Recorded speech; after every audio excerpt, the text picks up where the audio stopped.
Hi, everybody. If you're a subscriber, thank you. If you just happen to stop by and haven't subscribed yet, I hope you'll hit that button and help us out a little bit. So, we learned today. Woke up to the news that Pope Francis has died. Literally the day after he actually paraded through in the Pope Mobile one last time through St. Peter's Square for Easter, and he was waving and he was sitting up and alert. And well, he said hello to JD Vance. He actually had a deputy meet with him. He himself did not. And so it's interesting that our very corrupt and evil vice president met with the Pope literally hours before he died. But the message that the Pope had his deputy send was very harsh to JD Vance regarding the illegal apprehending and sending, just basically kidnapping people without due process and sending them away to prison camps in El Salvador. And basically, and generally, just the evil of what the Trump administration is doing to immigrants. There is a way to, I guess, change our immigration policies if we need to, or strengthen them or crack down or whatever, without this level of cruelty, without harming people, without causing people to die, without splitting up families. And it's something that's been a matter of debate in this country for many decades. When I worked on Capitol Hill, that was always the case, and both sides weren't exactly bathed in glory. Democrats said, okay, we'll go for closing the borders, but we want amnesty for the people who are here, because anything other than that is just cruel, meaning what Trump is doing now. And Republicans said, well, we'll consider amnesty, but only after they close the borders. So you see, they were in this weird kind of cul-de-sac. And this went on for years. And I think a lot of people don't understand that. But both sides at that time didn't really seem intent on the level of cruelty and evil and brutality that Trump and his goons are engaging in right now. So the late Pope was very clear in his message to JD Vance, to Donald Trump, and to MAGA. And then he died. So one of his last acts as Pope, and a very good Pope, a very modern Pope, who had compassion for the LGBTQ community and was just more normal, and he was the one that had to face this horrible scandal in the church of the sexual abuse of minors. He was a good Pope, probably one of the best in our lifetimes. One of his last acts was to let Trump and Vance know,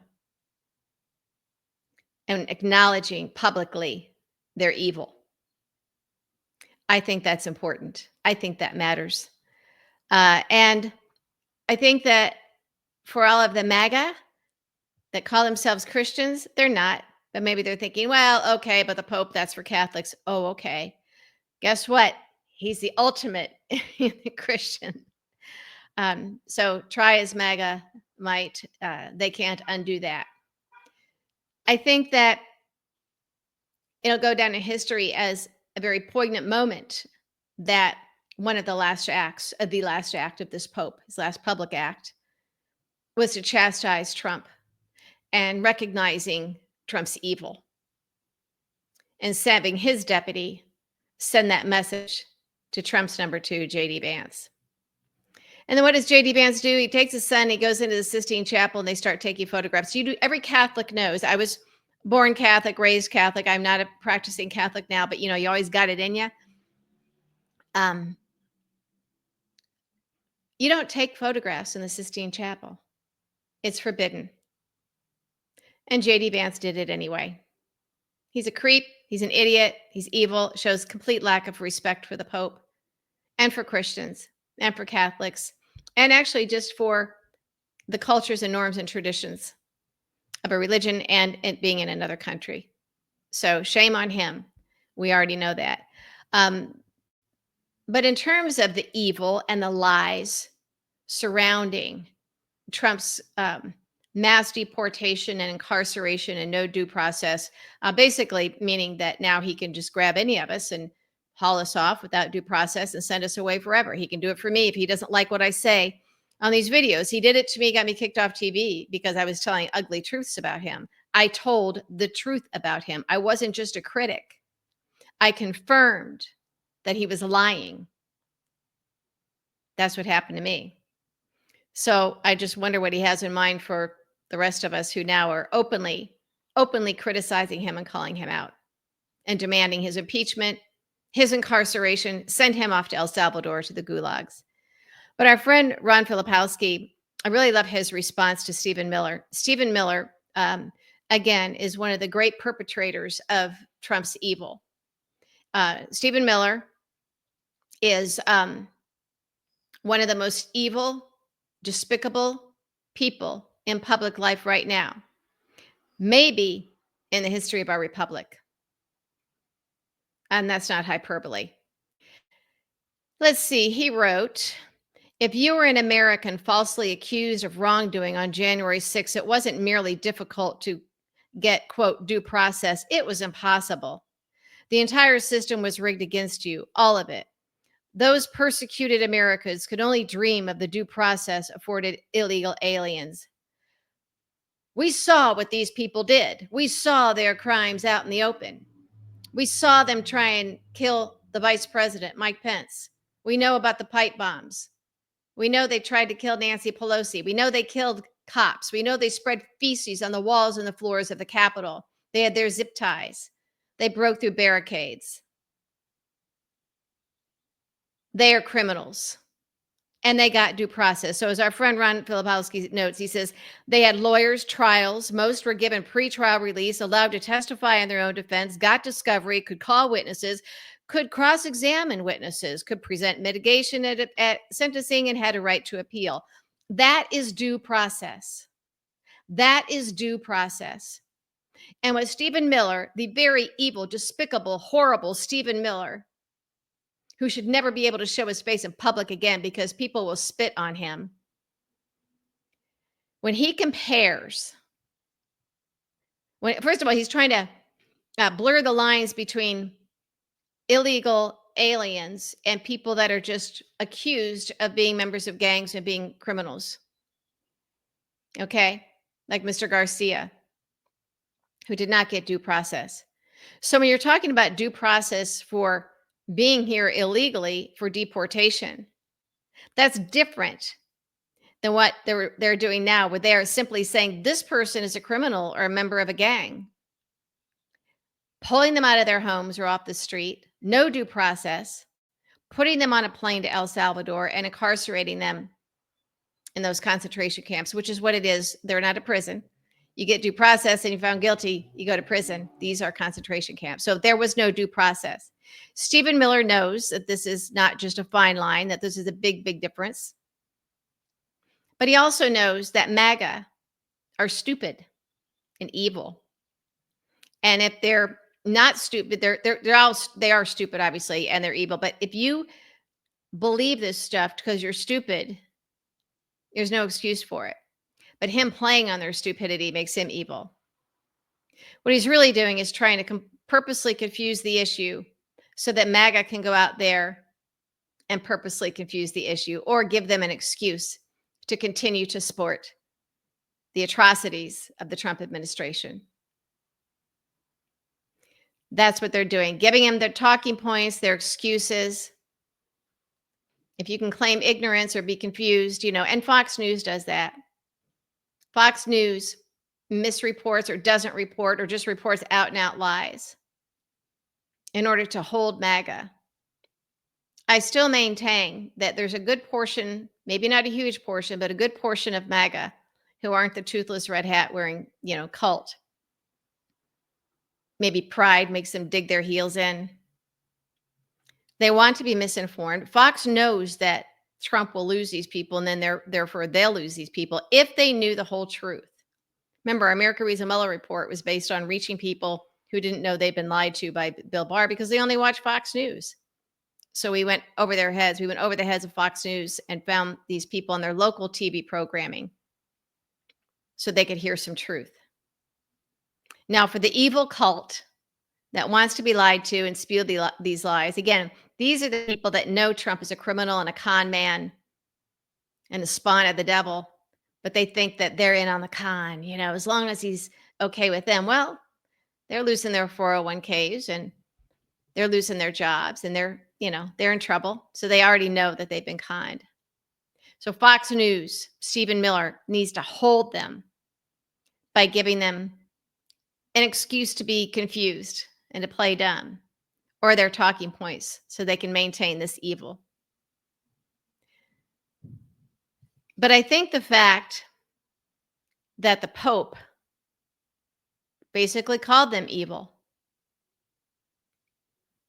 made sure that J.D. Vance knew this was the position of the Pope, and then literally hours later passed away right after Easter, the most holy day of the year for Catholics and for Christians. I hope that goes down in history as an important moment. It should. And when we saw Trump's disgusting Easter message, I mean, there are no words. There are no words. But what we do know is that MAGA Christians is an oxymoron. You cannot be MAGA and still be an actual Christian. And that's not me getting on some religious soapbox. I don't do that. Um, and I'm as imperfect as a Christian as as the next person, and we all are. And I'm not even a church going practicing Christian because I had enough of that growing up and had problems with the Catholic Church. But it's still the Pope. Once a Catholic, always a Catholic. You carry that guilt and everything else. I mean, it kind of stays with you. It's in your blood. And the Pope to me is still someone to be trusted and revered. Um, but now with the MAGA Christians, you know who their God is? It's Trump. It's Trump. They turn against their church. They turn against the Bible. They don't care. Trump has told them it's okay. That is the epitome of evil. That is the epitome of evil. And one of those people in the Trump administration that knows how to get in there and exploit it and tinker with it on purpose, knowing it's a lie, knowing it's evil, and liking it, that's Stephen Miller. Stephen Miller is an eminently evil, despicable person. And he knows it, and he doesn't seem to care. When people are evil and they know it and they like it, watch out. Trump is that way. Stephen Miller is one of those people. Others have misguided beliefs and are kind of in a cult and brainwashed. But some are evil and like it and know it. And they're very different from us. They're very different from us. But kudos to the Pope for his last act, letting the world know that Trump, what he's doing with immigrants, with undocumented immigrants, and the way he's shipping them off, what he's doing with Garcia, all of it is evil. Not just wrong, not just unfortunate, not just legally wrong, unconstitutional and against the rule of law. We have due process in this country. He called it what it was. He called it what it was. And I like that.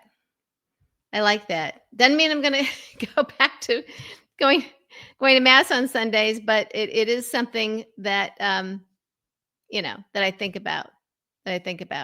Like I said, once the Catholicism gets in your blood, those nuns do that to you when you're a kid. I tell you, they really got it going for you. This is the Pope Francis quote that I was looking for here. The promise was that when the glass was full, it would overflow, benefiting the poor. But what happens instead is that when the glass is full, it magically gets bigger. Nothing ever comes out for the poor. Isn't that something? Isn't that something? Anyway, I thought the messages from former President Obama and Biden were beautiful messages commemorating the Pope, the outpouring of affection and admiration and grief and gratitude for this Pope by everybody other than everybody except Trump. The Easter messages from every president were always filled with hope and love and joy and light, except for Donald Trump, because he's evil to his core. He's not just somebody who's misguided and needs forgiveness. I think that he is otherworldly evil. You take that for what you will, but I think that he's of a different realm, and he knows it. He is one of he's up there with Hitler and Stalin, um, and they're not like us. They aren't just good guys that took a bad turn. I think it's something else. So, um, will Trump listen to the Pope's message? No, but maybe some of his followers will. Let's hope.